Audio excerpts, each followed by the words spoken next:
Let's talk about The Devil Wears Prada 2. The first Devil Wears Prada is an iconic film now, with one of Meryl Streep's iconic performance. The first film where a lot of people started noticing Emily Blunt.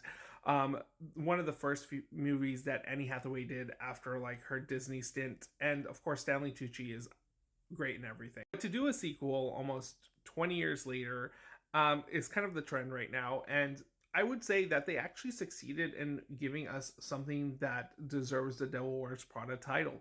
This movie is fun, it's entertaining, there's a lot of good performances in it. I mean, I don't know if there's an Oscar caliber performance in here. I mean, Meryl Streep is in it, but other than that, the rest of the cast is really good. I mean, the movie serves cunt like just the first movie. They're all really snippy and catty towards each other. There's a lot of really good story messages about like the problem with AI, corporate greed, and how everybody is trying to downsize, and that it is taking the beauty and art and life out of everything, especially humanity. Like, we need humans, we need the input. Fashion is just one element where the human element is very important, and I really appreciated that type of messaging.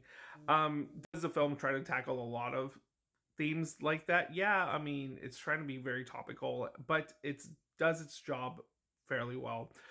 Is the plot kind of predictable? Yes, it is. How we get all these characters back together, is it kind of contrived? Yes, but when they are together, it's fun. It's like visiting an old friend, a whole catty friend, and you're over here laughing at the zippy one-liners that Meryl is, serving these girls. There's a lot of pop cultural references and people from pop culture that pop into here from either the fashion industry or TikTok or whatever. They're all here, and it's great to see and spot like those character cameos pop up. The fashion itself is pretty iconic. Their dresses and gowns and stuff are really well done in this film. I do think it's not as fashion forward as like the first one is, where it lingers on that, but other than that, it does try to be more in depth in terms of the overall societal message in the film. But having said that, it's just great to see all of these really successful actors. Anne Hathaway and Emily Blunt were relatively newcomers to the industry, and to see them have such great success over the years, and then just to come back and be reunited in this project is such a good treat. And if you were a fan of the first film, you are going to enjoy a lot of what's in this one. I personally had a good time with it. I really loved Meryl's performance. I loved seeing Anne Hathaway on the big screen.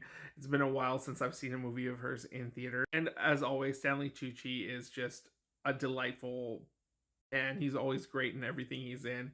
And it's just really good to see him in this role where he's kind of like the warm hug in a cold industry. Overall, it is a fun ride, and I really do recommend people check it out if you are a fan. I don't think my saying is going to change how much money this movie is going to make at the box office, because it's clearly a crowd pleaser.